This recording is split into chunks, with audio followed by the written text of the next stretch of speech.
Good morning, welcome back to Gorgeous Yarns. Today I thought I'd just show you what I'm up to and what I've got planned for the rest of the day. I'm enjoying this lovely cup of newbie tea, and it's ginseng oolong tea. It's a new tea to me and I love it, so cheers. This is my dye kitchen, as you know.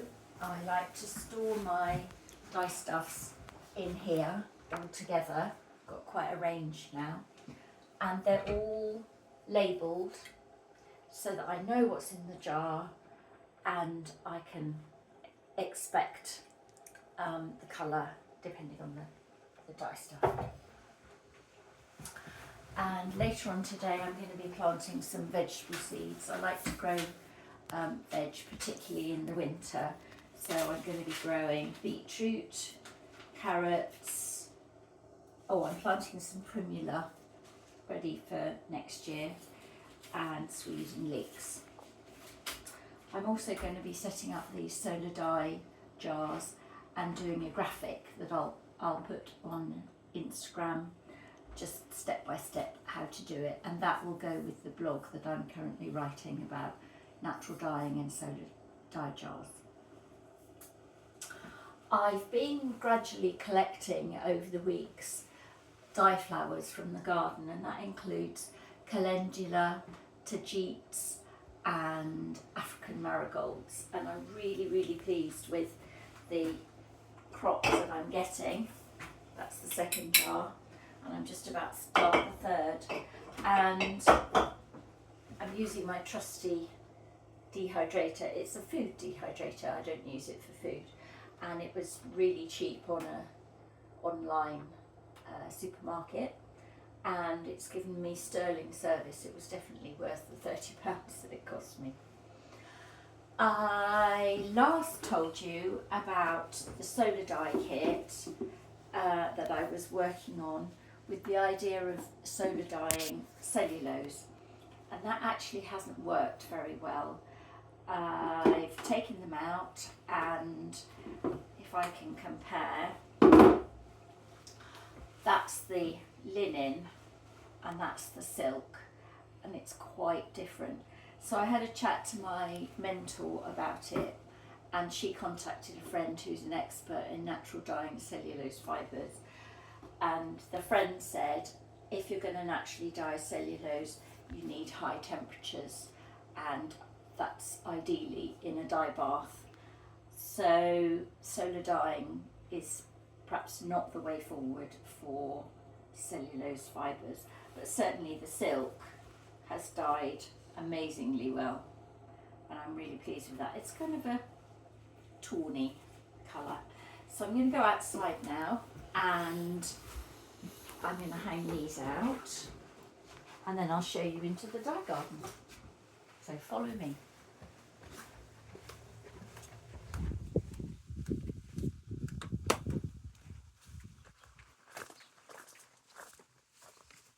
Got a lovely sunny day here, but thankfully it's not as hot as it has been, and I know some people in the rest of the UK have had it blisteringly hot, so hopefully your day's a bit cooler. I think in the sun you can see even better the difference between the silk and the linen. It's really quite noticeable. Well, that was a piece of cotton, and that didn't do very well either. But never mind, you live and learn. That's the piece of silk. That's really quite dark. And then this was the silk scarf that I dyed. It's quite a nice sort of peachy tawny colour. Pretty. So there we are, they can dry today. Okay, follow me. And this is up into the dye garden. I've got these 4 areas where I grow the dye plants. This big area here, I've got over there, and then I've got 2 sections further down in the border. So this one is Dyer's greenweed, and that section has flowered. This section is just coming on. So I'll wait a little while and then I'll cut this, and all of this plant, including the twiggy bits and the leaves, will give a lovely yellow colour. It's not just the flowers that give the colour. That's my madder, but all the good stuff is under the ground because the colour from madder mainly comes from the roots. You can get a sort of pale pink colour from this, but I don't usually bother with that. I wait until the roots are ready to harvest, and next year will be the year for harvesting those. Now this is a new one to me. This is safflower. I've used it as a dry dye stuff, but these are the actual safflowers. They're about to come out, and they'll be a bit like a thistle, and you use the stamens that pop out the top like fluff to dye with. And interestingly, the first colour they give is a strong yellow, and then the second dye they'll give in an alkaline solution is pink. So that's lovely. I'm going to have a few blackberries in the way. This is Hypericum, and this is a new one on me. I was given this dye plant last year. It didn't really do much, but I'm hoping to get some colour from that. Never used it before in any form, so that's going to be interesting.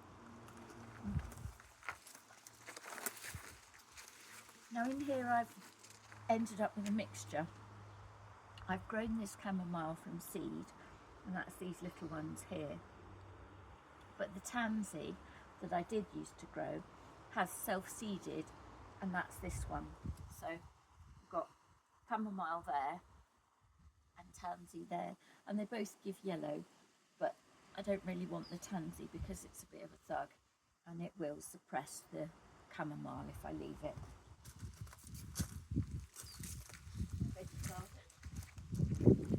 This is soapwort, and you can use the roots that have got saponin in them as a kind of natural soap.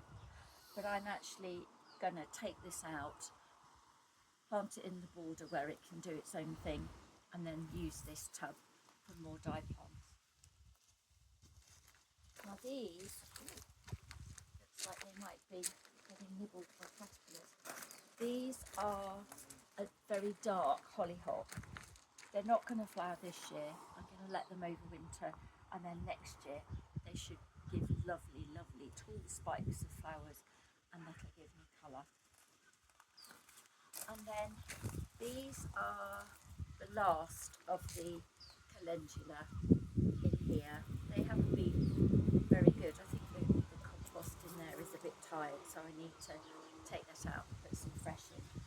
But over here, this is where I've been picking most of the calendula and the marigolds. They're coming on really nicely, and they're giving an ongoing crop of flowers, which is lovely. And then last but not least, this is another experiment for me. This is black scabious. I think it's scabious black knight, and I've got a few of those that have come on, and I'm really excited to use those. I've had them dried and used them in bundle dyeing for a really strong dark grey. So I'll look forward to drying those as they come into flower, and then I'll be able to use those for more bundle dyeing. Okay, so that's my day really. I hope you're having a good day. Have a lovely weekend, and I'll talk to you soon.